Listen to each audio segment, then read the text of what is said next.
이번 수업에서는 원자 배열에 따라서 물질 변화가 어떻게 다른지 알아보도록 하겠습니다.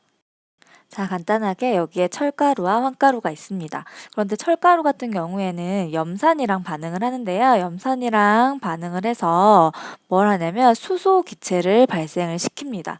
이런 성질이 있고요. 그 다음에 철가루 같은 경우에는 자석을 당연히 가져다 대면은 그쵸, 끌려오겠죠. 하지만 황가루 같은 경우에는 뭐 염산이랑 우리가 시킨다고 해도 반응을 하지 않고 당연히 자석을 가져다 대어도 반응을 하지 않습니다.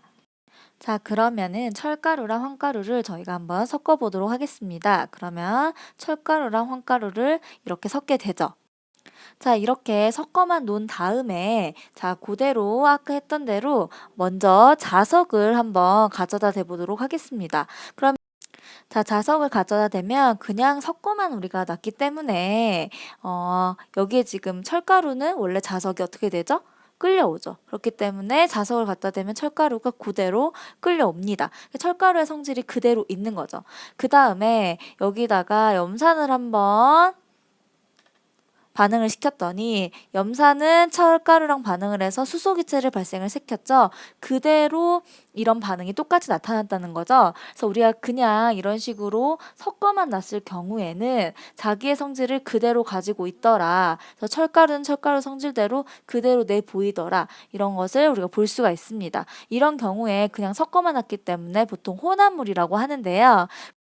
이번에는 섞어진 것을 가져다가 우리가 여기다가 뭘 하냐면 가열을 시켜봅니다. 자, 여기에 이제 가열을 시킵니다. 가열을 시키고 봤더니 무슨 일이 일어나냐면 똑같이 그대로 자석을 가져다 댔는데요. 아무 반응이 없다는 거죠.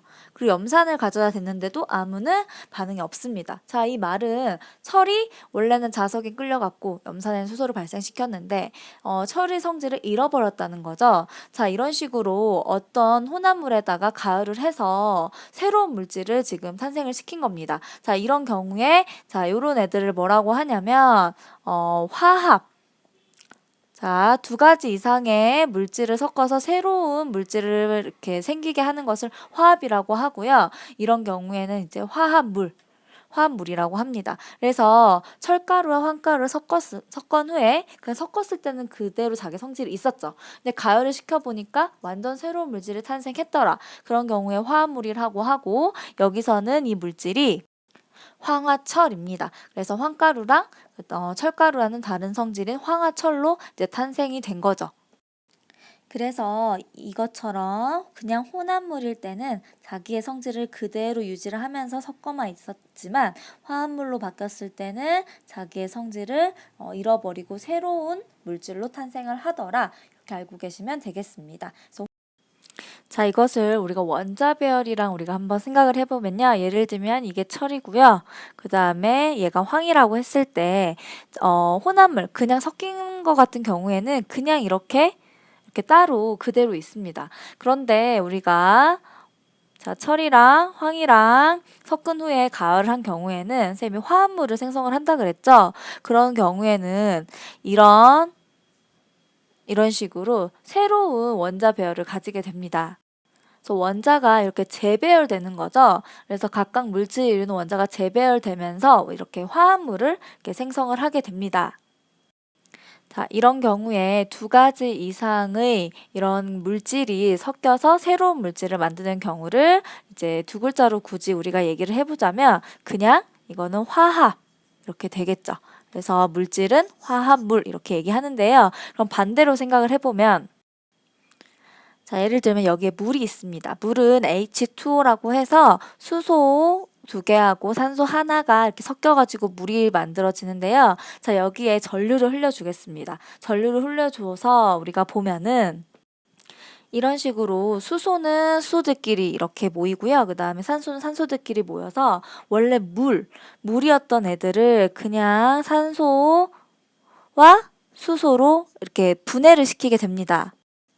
일단은 이렇게 하나의 물질, 자, 물이었던 하나의 물질을 이런 식으로 두 가지 따로 산소, 수소 이렇게 다른 물질로 나누어지는 화학 반응 자체를요, 우리는 분해라고 합니다. 쉽게 지금까지 쓰고 있었는데요.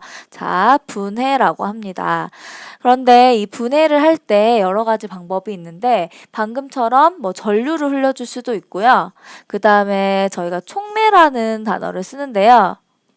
뭐 촉매 같은 경우는 사실 이제 반응을 또 빠르게 하거나 느리게 하거나 이렇게 도와주는 물질을 말하죠. 그래서 촉매를 넣어서 뭐 분해를 시켜주기도 합니다. 이런 경우에도 원자가 어떻게 되는 거죠? 그쵸. 재배열되는 거죠. 원래 이렇게 생겼었는데 요렇게 생긴 걸 지금 생긴 게 바뀌었잖아요. 원자의 배열이 바뀌었죠. 이런 것도 재배열되는 거고 원래 물이었던 그 물의 성질이 있었는데 전류를 흘려줌으로써 산소가 되고 수소가 됨으로써 산소는 우리가 산소의 성질 있죠. 뭐 불을 붙이게 한다거나 또 숨을 쉴 수 있게 한다거나 이런 성질을 가진 아이로 태어나게 되고 또 수소 같은 경우는 수소 나름의 성질을 가지는 아이로 이렇게 태어나게 됩니다. 그래서 이렇게 분해가 되는 것도 사실은 원자가 재배열돼서 이렇게 새로운 물질을 만든다고 할 수가 있겠죠. 그래서 원자들이 모인 것을 저희가 뭐라고 하냐면 분자라고 하는데요. 자, 예를 들면은 자, 원자, 뭐 산소 원자, 수소 원자, 수소 원자가 모여서 이거 하나의 분자를 만들게 되는 거죠. 자, 그런데 분자의 배열이 바뀌었죠. 자, 그래서 분자의 배열이 달라졌기 때문에 물질의 성질이 변하는 거고, 만약에 분자의 배열 자체가 변하지 않으면은 그대로 성질을 유지하게 됩니다. 그래서 지난 시간에 저희가 물리변화랑 화학변화를 배웠었는데요. 물리변화 같은 경우에는 성질이 변화를 안 했죠. 그런데 화학변화 같은 경우는 성질을 변화를 했습니다. 자, 이 의미는 물리변화에서는 분자 배열이 바뀌었다, 안 바뀌었다?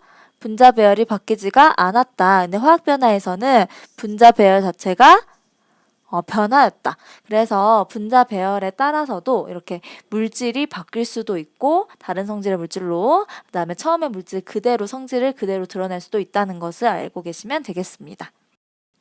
그래서 오늘은요, 자, 혼합이랑 화합이랑 그 다음에 분해, 이게 무엇인지 좀 구별을 하시면서 물질의 성질과도 연관을 지어서 설명하실 수 있으시면 되시겠고요. 두 번째는 물질의 성질에 대한 그 변화를 원자의 배열이나 분자의 배열로 설명하실 수 있으시면 되겠습니다. 여기까지입니다. 수고하셨습니다.